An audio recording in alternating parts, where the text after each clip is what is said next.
My main aim today was to help healthcare professionals to approach the subject of whole food plant-based nutrition with their patients. I shared with them a favourite acronym that I use to help me, and it's called BLEND IT.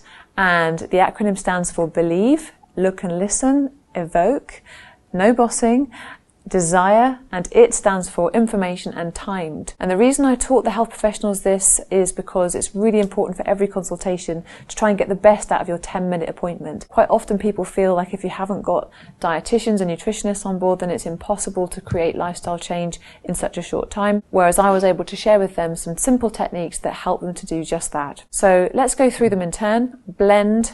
We start with B for believe. So there's two things that the health professional has to believe. The first is that their patient is capable of change, and the second is that the intervention that they're suggesting actually works. And why is it important that they believe the patient is capable of change? Because it's foundational to the therapeutic relationship.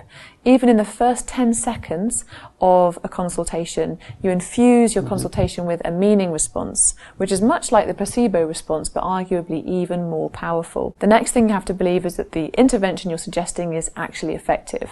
Every day we force people to undergo blood tests and examinations, and we probe their private lives. We have to believe that the intervention is actually worth doing and that they're going to benefit from it for them to be willing to go through it. So I talked a bit about some of the evidence around plant-based nutrition, the overview. I shared some evidence from the Broad study, which was done by GPs in New Zealand, and what they were able to achieve was amazing rates of weight loss and biochemical markers improved over a period of 6 and 12 months using only diet advice without any caloric restriction or even any planned exercise. So they achieved the best results that we've seen in any randomized controlled trial. Then I moved on to general topics of disease. So for example, there's a tremendous amount of information around the topic of diabetes. I've created a module for the Winchester University Plant-Based Nutrition course which talks in detail about diabetes.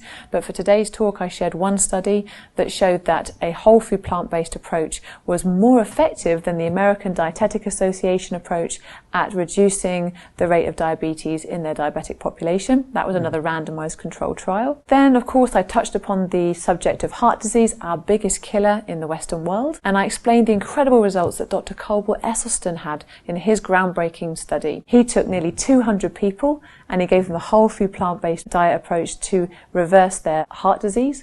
And what he discovered was just incredible. There was an 86% adherence rate, which means that 86% of people stuck with the diet because they felt better, they could walk easier, they had less angina. But what really interests me was what happened to those that slipped into their normal previous Western eating patterns. Incredibly, there was a 100 times difference in the recurrent event rate between those who ate plants and those who went back to their previous diet. There was a 0.6% event rate in those that carried on whole food plant-based, which means that basically those who carried on with his intervention didn't have any heart disease, and those that didn't found that they were much more likely to have a heart attack or a stroke again. Now it's really great because the guidelines are beginning to catch up with the evidence, and so in terms of diabetes, the American Association of Clinical Endocrinologists now recognize that a plant-based diet is the #1 intervention for prevention of diabetes, and the same with the American College of Cardiology. They also recognize a plant-based approach is central to heart disease prevention.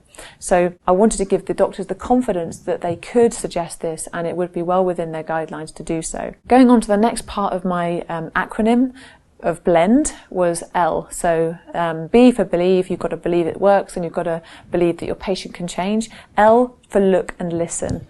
Quite often I found in my practice that although I learned communication skills, unless I remembered, it's very easy to slip into bad patterns. So the first thing is to simply look up from the computer as your patient comes in. Actually give them some eye contact.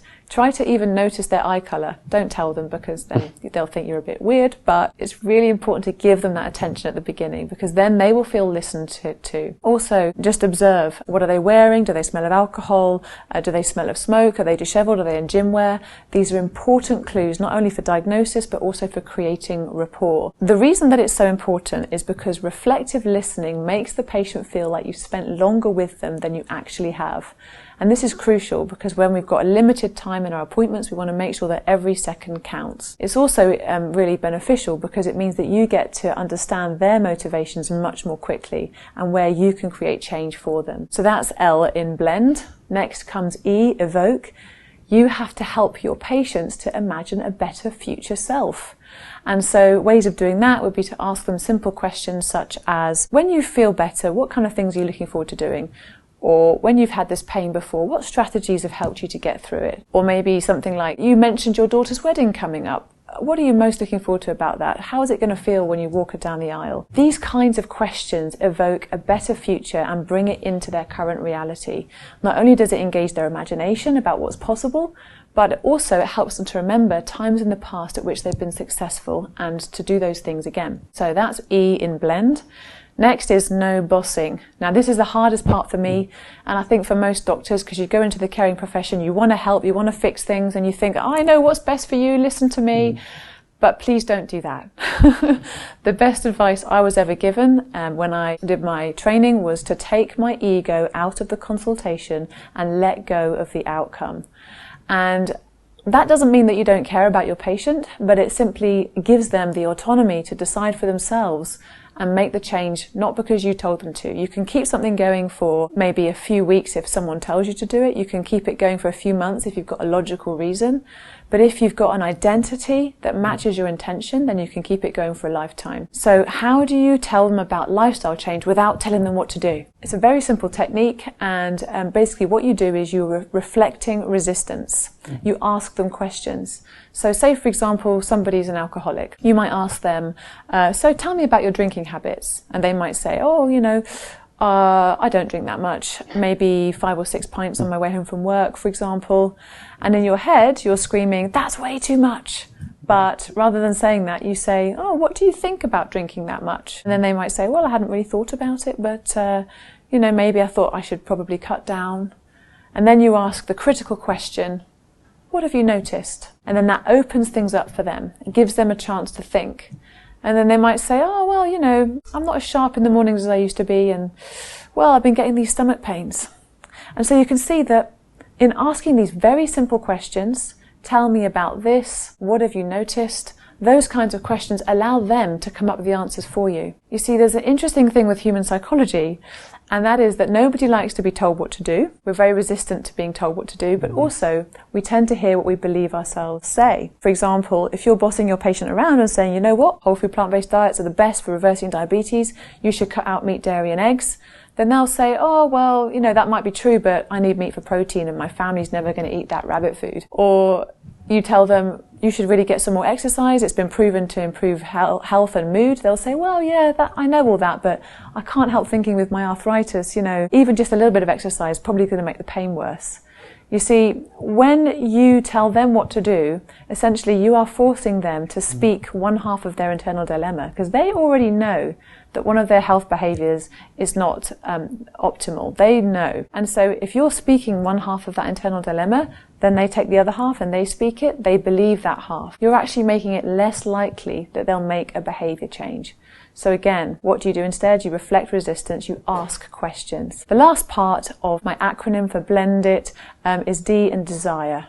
So basically, it's pretty obvious that the patient needs to want to change, but also it really helps if the doctor wants to help the patient. And that can be hard sometimes if you don't always like your patients, but I said to the doctors in the room today to try to find something to like about their patient.